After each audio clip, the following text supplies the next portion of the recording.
கர்த்தருடைய பரிசுத்த நாமத்துக்கு மகிமை உண்டாவதாக. ஆண்டவரும் இரட்சகருமாகிய இயேசுவின் நாமத்தில் உங்களை அன்போடு கூட இந்த நிகழ்ச்சிக்கு உங்களை வரவேற்பதில் கிறிஸ்து இயேசுவுக்குள் நான் பெரும் மகிழ்ச்சி அடைகிறேன். நீங்கள் எங்களுக்கு கொடுத்து வர எல்லா ஆதரவுகளுக்காக உங்களுக்கு நன்றி செலுத்துகிறேன். இந்த தேவனுடைய வார்த்தையை நீங்கள் மற்றவர்களுக்கு எடுத்து செல்வதில், மற்றவர்களுக்கு இதை அனுப்பி அவர்கள் இந்த செய்தியை கேட்டு தேவ ஆசீர்வாதம் பெற உங்களை அன்போடு கூட அழைக்கிறேன். கர்த்தர் தாமே உங்களை ஆசீர்வதிப்பாராக. இன்றைக்கு நாம் ஒரு முக்கியமான செய்தியை கேட்கும்படி ஆண்டவருடைய வார்த்தைக்கு நேராக நாங்கள் கடந்து செல்வோம். லூக்கா எழுதின சுவிசேஷம் அதிலே 13வது வசனத்தை நான் உங்களோடு கூட பகிர்ந்து கொள்ளும்படிக்கு விரும்புகிறேன். ஆண்டவர் இந்த வார்த்தையை குறித்து அங்கே சொல்லுகிறார். பாருங்கள், இந்த வார்த்தை மிக முக்கியமானது. அங்கே சொல்லப்பட்ட காரியத்தை நாம் ஆராய்ந்து பார்க்கலாம். அங்கே சொல்லப்படுத்து, தேவதூதன் அவனை நோக்கி, சகரியாவே பயப்படாதே, அது மாத்திரமல்ல, உன் வேண்டுதல் கேட்கப்பட்டது, உன் மனைவியாகிய எலிசபெத் உனக்கு ஒரு குமாரனை பெறுவாள், அவனுக்கு யோவான் என்று பேரிடுவாயாக என்று அங்கே சொல்லுவதை பார்க்கக்கூடியதாக இருக்கிறது. தேவதூதன் சகரியாவுக்கு ஒரு காரியத்தை சொல்லும்படி விரும்புகிறான். அதாவது சகரியா ஆண்டவருடைய காரியத்தை செய்து கொண்டிருக்கிறான், ஆண்டவருடைய பணியை நிறைவேற்றி கொண்டிருக்கிறார். அப்படிப்பட்ட நேரத்திலே அவர் செய்ய வேண்டிய அந்த பணியிலே, அந்த நேரத்திலே தேவதூதன் சகரியாவுக்கு தோன்றுவதை பார்க்கக்கூடியதாக இருக்கிறது.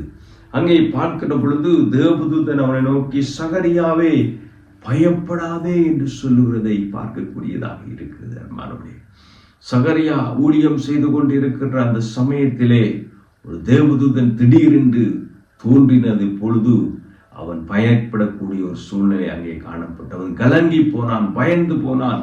அப்படிப்பட்ட நிலையிலே அந்த தேவதூதனை பார்க்கின்ற பொழுது அந்த தேவதூதன் சகரியாவை பார்த்து சொல்லுகிறான், பயப்படாதே என்று சொல்லுகிறதன் அத்தோடு நின்று விடாதபடிக்கு அவர் ஒரு முக்கியமான ஒரு நல்ல செய்தி சொல்லுவதை பார்க்கலாம். அந்த செய்தி என்னவென்றால், உன் வேண்டுதல் கேட்கப்பட்டது என்று அங்கே பார்க்கக்கூடியதாக இருக்கிறது.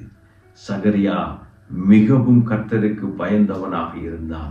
சகரியா மாத்திரமல்ல, அவருடைய மனைவியாகிய எலிசபெத்தும் மிகவும் அவர்கள் கர்த்தருக்கு பயந்து தேவனுடைய பணிவிடையை அவர்கள் பயபக்தியோடு கூட செய்து வந்த மக்கள் என்பதை வேதத்திலே பார்க்கக்கூடியதாக இருக்கிறது. அவர்கள் நியாய பிரமாணத்தை குற்றமற்றவர்களாய் நடந்து தேவனுக்கு முன்பதாக நீதி உள்ளவர்களாக இருந்தார்கள் என்று வேதத்திலே 1ஆம் அதிகாரம் 6வது வசனத்திலே குறிப்பிடப்பட்டிருக்கிறது. பிரியமானவர்களே, இந்த இடத்திலே ஒன்றை வலியுறுத்த வர விரும்புகிறேன். சகரியா நீண்ட நாட்களாக, அநேக நாட்களாக தேவ சமூகத்திலே சகரியாவும் அவருடைய மனைவியாகிய எலிசபெத்தும் கர்த்தரிடத்திலே விண்ணப்பம் பண்ணி கொண்டிருந்தார்கள், வேண்டுதல் செய்து கொண்டிருந்தார்கள், தங்களுடைய தேவையை குறித்து தேவனுக்கு தெரியப்படுத்தி கொண்டிருந்தார்கள். அவர்களுடைய தேவை அவர்களுக்கு என்னவென்றால், ஒரு குழந்தை வேண்டும் என்று அவர்கள் தேவனை நோக்கி ஜெபம் பண்ணி கொண்டிருந்தார்கள், விண்ணப்பம் பண்ணி கொண்டிருந்தார்கள். ஆனால் வேதத்திலே நாங்கள் பார்க்கின்ற பொழுது அவர்கள் குழந்தையற்றவர்களாக இருந்தார்கள், பிள்ளையற்றவர்களாக இருந்தார்கள். குறிப்பாக அவர்கள் வயது சென்றவர்களாய் கூட இருந்தார்கள். நான் நம்புகிறேன், அன்றே அவருடைய வயது சென்றது நிமித்தம், அவர்களுடைய காலம் கடந்தது நிமித்தம் அவர்கள் வேண்டுதல் செய்வதை ஒருவேளை நிறுத்தி இருக்கலாம். ஆனால் அவருடைய வேண்டுதல், அவருடைய ஜெபம் தேவ சமூகத்திலே எட்டி இருந்தது. பிரியமானவர்களே, கர்த்தர் அந்த ஜெபத்துக்கு பதிலை கொடுக்கக்கூடிய ஒரு நேரத்தை நியமித்திருந்தார் என்பதை இந்த இடத்திலே கவனிக்கக்கூடியதாக இருக்கிறது.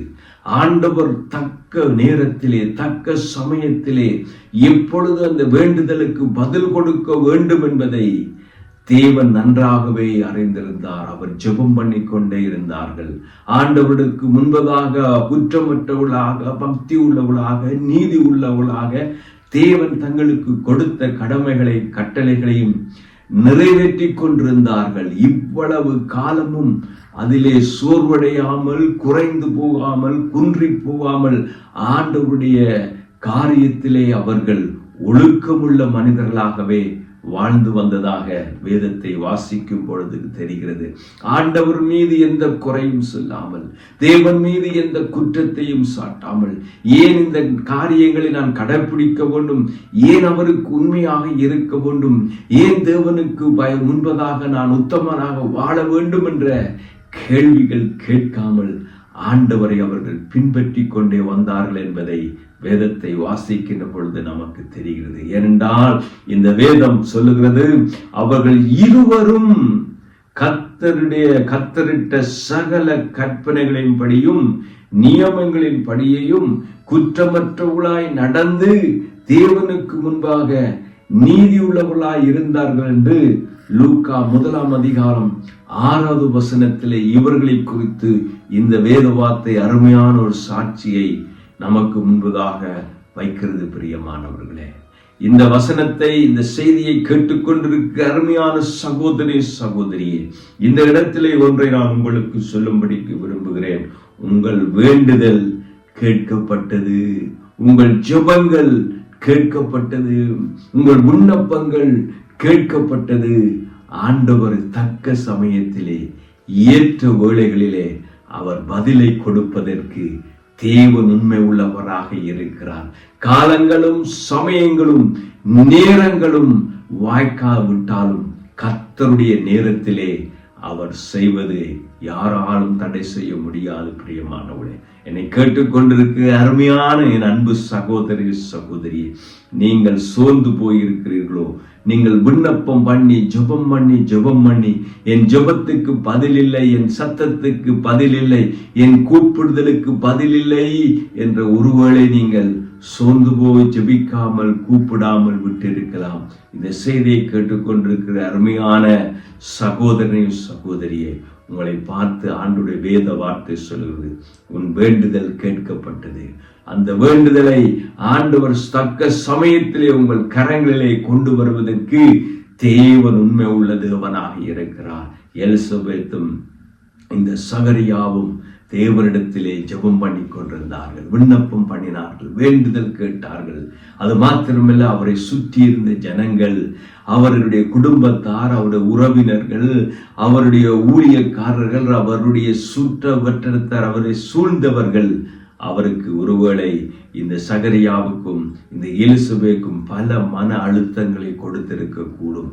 அவர்கள் தூசிக்கப்படக்கூடிய காரியங்களை சொல்லி இருக்கலாம், அவருடைய இருதயங்கள் வேதனைப்படக்கூடிய வார்த்தைகளை சொல்லி இருக்கலாம், அவருடைய நண்பர்கள் அவர்களை தூசித்திருக்கலாம், உதாசீனப்படுத்தியிருக்கலாம், நிந்தித்திருக்கலாம், அவமானப்படுத்தி இருக்கலாம்.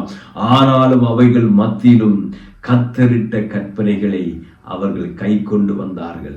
வேதம் தெளிவாக எங்களுக்கு ஒரு வார்த்தையை அழுத்தவும் திருத்தவுமாக எழுதப்பட்டிருக்கிறது, பதிவு செய்கிறது என்னவென்றால், அவர்கள் இருவரும் கர்த்தரிட்ட சகல கற்பனையின் படியும் நியமங்களின் படியும் அவர்கள் குற்றமற்றவர்களாய் தேவனுக்கு முன்பதாக இருந்ததை வேதம் தெளிவாக காண்பிக்கிறது. அந்த இரண்டு அங்கே பார்க்கக்கூடிய இந்த இவர்கள் இரண்டு மனங்களும் ஒன்று சேர்ந்து கர்த்தரை எந்த விதத்திலும் அவர்களை ஆண்டவரை குறை கூறாமல், குற்றம் கூறாமல், தேவன் மீது குற்றம் பிடிக்காமல் அவர்கள் மன இருதயத்தோடு கூட தாங்கள் ஆராதிக்கிற தேவன் இன்னார் என்பதை அறிந்து கொண்டு, ஆண்டவர் எங்கள் வாழ்க்கையிலே தேவையை சந்திப்பதற்கு அவர் வல்லமை உள்ளவர், எங்கள் தேவையை சந்திக்காவிட்டாலும் ஆண்டவருடைய கற்பனைகளை கை கொள்வதிலே உத்தமத்திலே நிற்பதிலே அவர்கள் ஒரு நாளும் குன்றி போகவில்லை, குறைந்து போகவில்லை.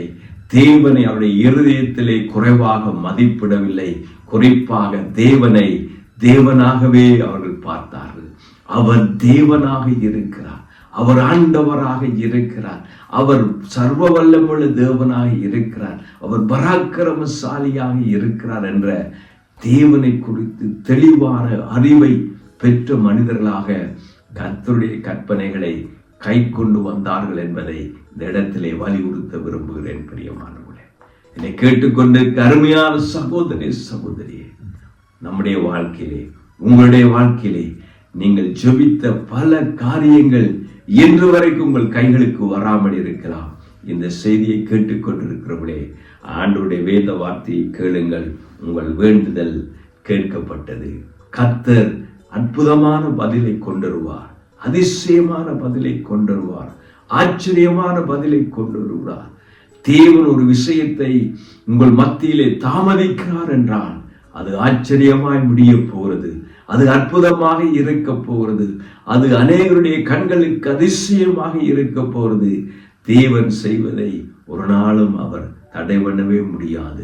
கர்த்தர் நினைத்ததை யாராலும் தடை பண்ண முடியாது. தேவன் செய்ய வல்லமை உள்ளவராக இருக்கிறார். என் அன்புக்குரியவர்களே, உங்களுடைய இருதயம் கலங்காதிருப்பதாக.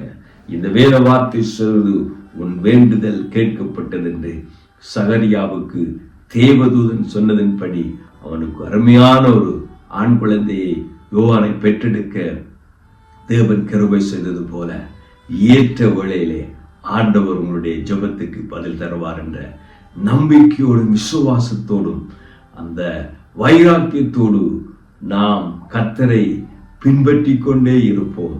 நம்முடைய வாழ்க்கையிலே ஆண்டவர் நிச்சயமாக நன்மை செய்வார். பிரியமானவர்களே, உங்களுக்காக ஜெபம் பண்ணும்படி விரும்புகிறேன். பிதாவே, உம்மை நன்றியோடு ஸ்தோத்தரிக்கிறேன். இந்த நல்ல வார்த்தைகளுக்காக ஸ்தோத்திரம் பிதாவே. ஆண்டவரே, உன் வேண்டுதல் கேட்கப்பட்டது என்று நீர் சகரியாவுக்கு சொன்னது போல கர்த்தாவே, இந்த செய்தியை கேட்டுக்கொண்டிருக்கிற ஒவ்வொரு மக்களுக்கும், ஒவ்வொரு சகோதர சகோதரனுக்கும் உம்முடைய வார்த்தை இப்பொழுது வல்லமையாய் வரட்டும். உன் வேண்டுதல் கேட்கப்பட்டது, உன் வேண்டுதல் கேட்கப்பட்டது, உன் வேண்டுதல் கேட்கப்பட்டது என்ற சத்தமுடைய இருதயங்களிலே இன்னும் ஜொலிக்கட்டும் என்று ஜெபிக்கிறேன். உண்மையில விசுவாசமும் நம்பிக்கையும் உள்ள மக்களாக இந்த செய்தியை கேட்பதினாலே மாறுவார்களாக, அவருடைய தேவைகள் சந்திக்கப்படுவதாக. ஆச்சரியமான பதிலை கொடுங்க, ஆசீர்வதிங்க. இயேசுவின் நாமத்தில் ஜெபிக்கிறேன் எங்கள் நல்ல பிதாவே. ஆமென், ஆமென். கர்த்தர் உங்களை ஆசீர்வதிப்பார். God bless you. ஆமென்.